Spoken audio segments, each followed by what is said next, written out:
guys, Ashley Esqueda with Techno Buffalo. Let's talk about WWDC a little bit. I've got some ideas about what I want to see, what we'll likely see, and setting expectations for the keynote. Well, my wish list is always the same with Apple, all the things at once. It's been almost a year since we've seen a new piece of hardware, so I want to see all the new stuff, but we won't get that. But if I would allow all the things we're expecting to see, like a Retina 13-inch MacBook Pro, I'd really love to see a new Mac Pro from Apple. But that's a little far-fetched. Of course, the fabled iWatch is the unicorn everyone's hoping to see at WWDC, so I'm curious if Apple will take the time to announce it here. It would make for one heck of a one more thing. And developers will be on hand to check it out and learn about developing for it in any of WWDC's workshops.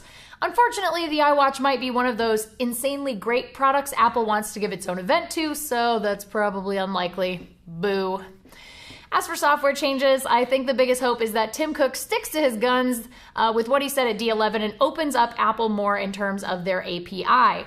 Specifically, my biggest wish is that we'll see the ability to choose default apps for mail, navigation, search, and browser. But that might give too much to Google in terms of mindshare on the iPhone, since they've been working really hard and doing a great job of stealing users away from Apple's default apps. My prediction for the keynote is 80% software and 20% hardware. The MacBook line is solid and probably won't see any major redesigns. It's kind of like a Porsche. You don't need standalone events to announce new models every year. You just tweak everything slightly to improve performance and let people enjoy the good design. Software is the name of the game at this year's WWDC, and I'm personally really excited to see some movement in the often glacial progress of iOS. There are tons of people online demanding a full revamp of iOS, though.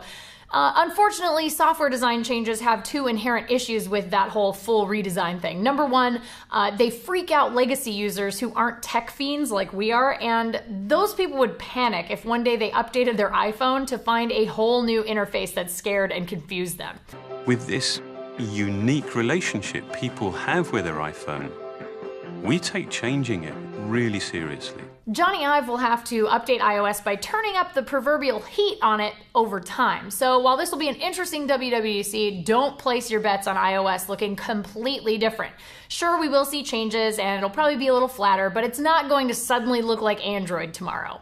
Number two, software design takes time. And as we all know, Johnny Ive is a perfectionist and he will not launch hardware or software until he feels it's ready. If there's one thing we're all sure of, it's that Apple's keynote will have that same mixture of expected launches, fresh updates, and one or two surprises. Get out your keynote bingo cards and make sure you check out all of our WWDC coverage starting Monday, June 10th at 10 a.m. Pacific time. See you then.